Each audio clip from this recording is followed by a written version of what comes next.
we are delighted to be joined by Harry Fry, trainer of Rock on Ruby. Good evening, Harry. Good evening. Thank you very much for joining us. Obviously, you're obviously very pleased to get a run-in for Rock on Ruby today. How did you feel about that? I know it's a two-runner affair, but how did you feel the horse jumped? And you're very pleased leading up to Cheltenham.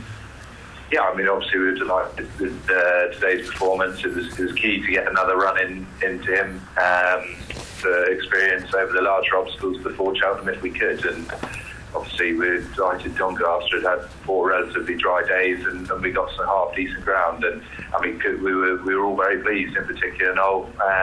He was delighted with his jumping. He attacked every fence. I think the biggest mistake you could even call it was a slight peck on the landing after the last. So yeah, it was a vast improvement on Plumpton, his first start, which to be honest was just a school round. And I mean, Mr. Mole's no slouch, and no, he's done it nicely. So it's that'll help put the finishing touches on him for March, and hopefully all being well at tilt to the Arkle. Is the horse ground dependent? Obviously, it's quite noticeable you pulled the horse out because of the ground on the soft ground. Are you concerned that, obviously, with the amount of rain that we've got, would that concern you leading up to the Arkle? Yeah, I think definitely we've for him to have his best chance, the ground's got to definitely dry out at Cheltenham. His best form, obviously, won the Champion Hurdle on good ground at Cheltenham in 2012, and his best form has always been on top of the ground, and he bounces off it. And these days we just struggle with his wind a bit more than we used to, and so we don't get away with it in the softer conditions at the very top level. So no, we definitely need ground to come in our favour to have a very serious chance come March. And presumably you couldn't be more pleased with the way things have progressed from Plumpton to today, and obviously the plan leading up to Cheltenham is going to plan. Yes, very much so. I mean, we had hoped to go 10 days previously to Doncaster for the Lightning, but no, we were obviously able to get the run in today, and he's been doing lots of schooling at home, and he'll continue to do so. Get lots of match practice in, and that's what it's all about, experience over the larger obstacles. I mean, he's had a great record at March at the festival the last 3 years. I mean, he was second in the Neptunes, won a champion and second in the champion. So he seems to come alive at that time of year, and he seems to be doing the same again this year. So we're obviously looking forward to going there this time round.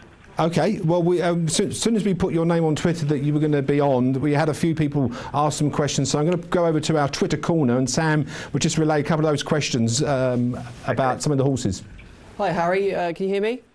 Yes, yep. Yeah, lovely. We've had loads of people tweeting in. Firstly, they want to congratulate you on a really good run today. Obviously, loads of people excited about seeing Rock on Ruby head to the festival. The first question kind of relates to that. Matthew Osmond's tweeted it in to ask, how important do you feel having Noel on the horse is to Rock on Ruby's chances? Fundamental. I mean, he's been on board on his biggest days to date and knows him inside out. So no, he's got a great relationship with the horse, and all being well, that will continue. This is a question a couple of different viewers have tweeted in. Who do you see as the biggest danger to the chances within that race of the Arkle? I think if Champagne Fever turned up in the race, he too has got a great Cheltenham Festival record, and I mean, in a funny sort of way, we'd love it if he did turn up, because he'd be more than likely set a good even gallop from the front, and that's what we need, is a good strong pace to be seen at our best. But I think he to be honest, does represent the biggest danger, and the bookmakers at this stage have got it right. Yeah, I must confess I've had a little bit anti-post on Champagne Fever, so you won't be too pleased with me. Other questions we've had in, this one from Adam Tucker that I thought was quite a good one. He's asked, when are we going to see Fletcher's Flyer, and how good a prospect do you think the horse could be? Well, he's a lovely horse. Obviously hasn't run for us yet. That could well be seen out just before the festival in a bumper.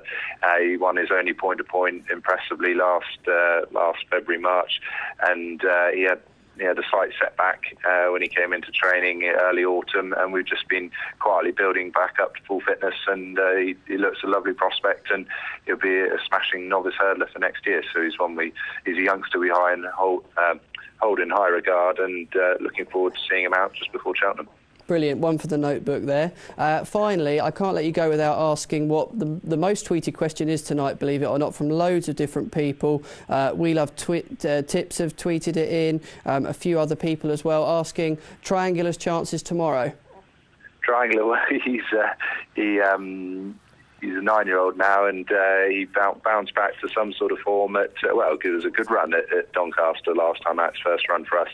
And, yeah, I mean, he's run well in very testing conditions in France. His best form actually over here has been on slightly better ground, but he seems to come out of his first run very well, and he looks like he holds a very good chance tomorrow. Brilliant. Thanks, Harry. I'm going to put you back to the panel because I think they've got a question each to ask. Okay.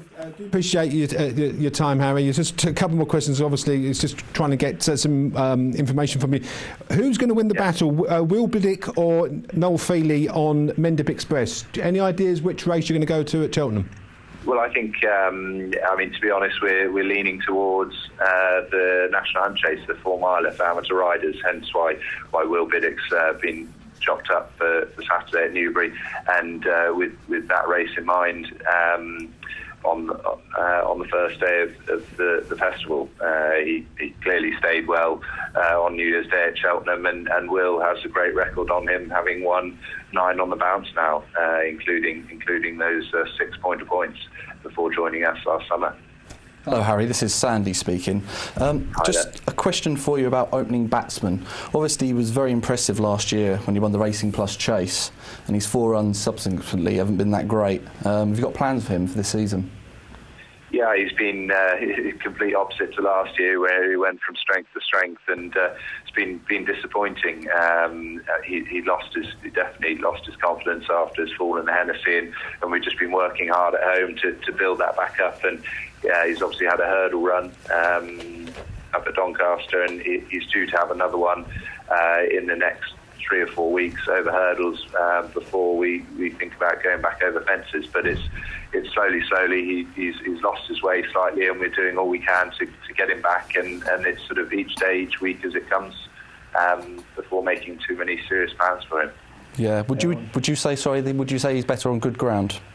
Oh, he is, definitely. So, I mean, if we keep him fresh and well and get him back for a good race in the spring, then that's probably what we're thinking. But first and foremost, we've got to get him back to his very best, which he clearly hasn't been so far this season. Thank you very much indeed, Harry. We really appreciate it here on Sports Night Live. Thank you very much indeed for your time. No problem. Pleasure. Thank you.